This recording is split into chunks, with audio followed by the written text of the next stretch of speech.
Hello students, आप लोगों को फिर से स्वागत है एलिमिट्स एजुकेशन के एक न्यू से वीडियो में। तो जैसा कि आप लोग जानते ही हैं कि अभी हमारा चल रहा है क्लास 9 के क्वाड्रिलेटरल वाला चैप्टर, जिसमें कि हम लोग एक्सरसाइज 8.2 के 1 से लेके नंबर 4 तक हम ऑलरेडी कंप्लीट कर चुके हैं। और आज की क्लास में हम लोग क्या करने वाले हैं, नंबर 5 वाले क्वेश्चन को यहाँ पे स्टार्ट करने वाले हैं। ओके, तो देखो नंबर 5 वाले क्वेश्चन को मैं कर रहा हूं, उससे पहले मैं आपको बता देना चाहूंगा कि इसके पिछले वाले सारे नंबर्स को देख लीजिए और इसके साथ इसके इंट्रोडक्शन वाले पार्ट को भी जरूर से देख लीजिए, नहीं तो इन सारे नंबर्स को समझने में आपको थोड़ी सी दिक्कत आ सकती है। ओके, तो देखो नंबर 5 वाले क्वेश्चन में उसने क्या दिया है, in a parallelogram A B C D एक पैरेललोग्राम है जिसमें कि E and F are the mid point of side A B and C D. E जो है ए बी का मिड पॉइंट है और एफ जो है सी डी का मिड पॉइंट है। तो इसका मतलब ये वाला इसके साथ इक्वल है और ये वाला इसके साथ इक्वल है। ठीक है, फिर इसने क्या दिया है, so that the line segment A F and C trisect the diagonal BD. फिर इसने क्या कहा है कि हमें यहाँ पे प्रूव करना है कि यहाँ पे ये जो ए एफ है और ये जो ई सी गया है, ये दोनों क्या करते हैं, इस बीडी डायगोनल को ट्राइसेक्ट करते हैं। ट्राइसेक्ट यानी कि 3 इक्वल पार्ट्स में डिवाइड करते हैं, यानी कि ये वाला पार्ट इसके साथ इक्वल होगा और इसके साथ इक्वल होगा। ये चीज हमें यहाँ पे प्रूव करनी है। तो देखो इसको हम लोग कैसे प्रूव करेंगे, सबसे फर्स्ट स्टेप में हम लोग क्या करेंगे, ए ई सी एफ इस वाले क्वाड्रिलेटरल को हम सबसे पहले पैरेललोग्राम दिखाएंगे। उसके बाद हम क्या करेंगे, बाकी का काम हम लोग बहुत इजी से कर सकते हैं। लेकिन फर्स्ट स्टेप जो है वो हम क्या करेंगे, ए ई सी एफ यानी कि इस वाले ट्राइंगल को, सॉरी इस वाले क्वाड्रिलेटरल को हम एक पैरेललोग्राम यहाँ पे दिखाएंगे। ओके, कैसे दिखाएंगे, देखो सबसे पहले उसने क्या दिया है, ए बी पैरेलल होगा किसके साथ, सी डी के साथ। ए बी सी डी के साथ पैरेलल होगा क्योंकि ये एक पैरेललोग्राम है। इसके साथ ए बी किसके साथ इक्वल होगा, उसी सी डी के साथ।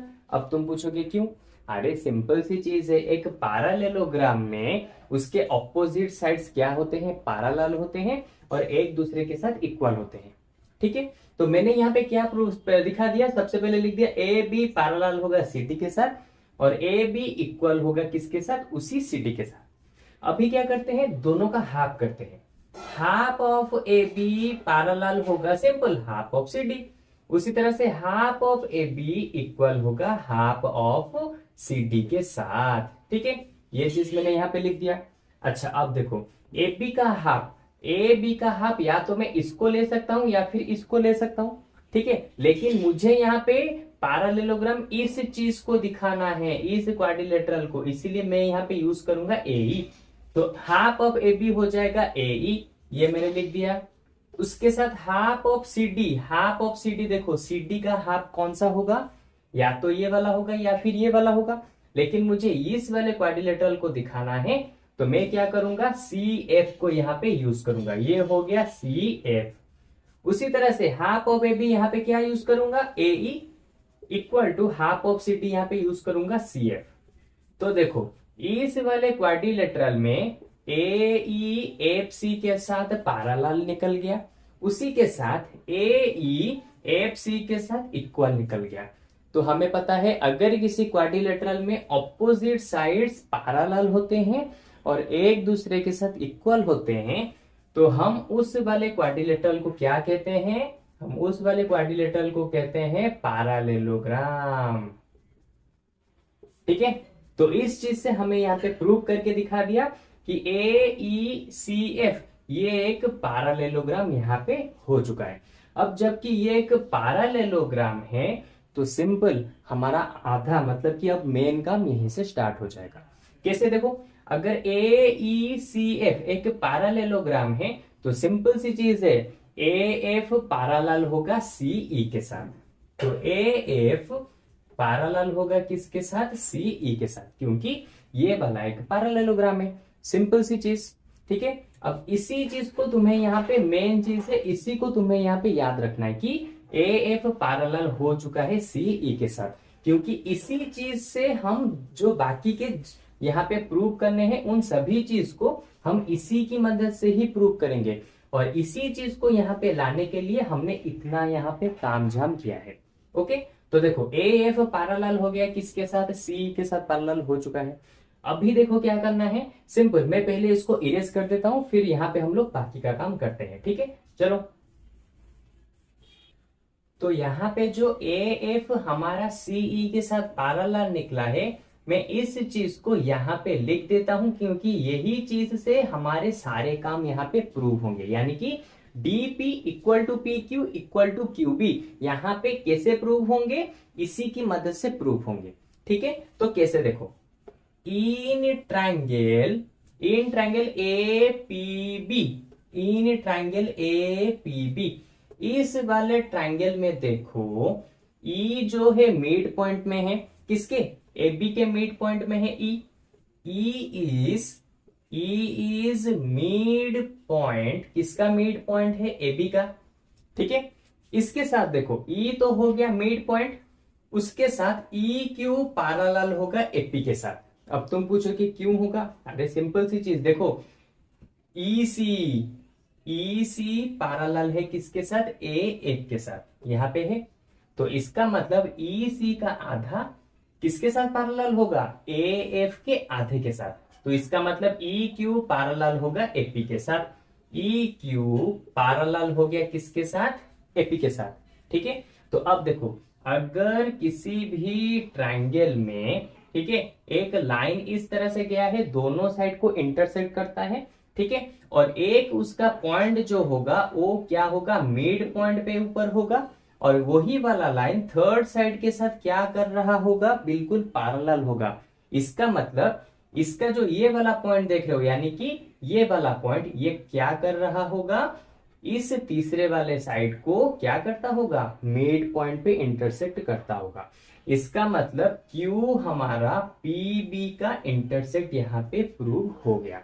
तो अब मैं क्या लिखूंगा, Q is the hence Q is the mid point, किसका मिड पॉइंट होगा, मिड पॉइंट ऑफ PB।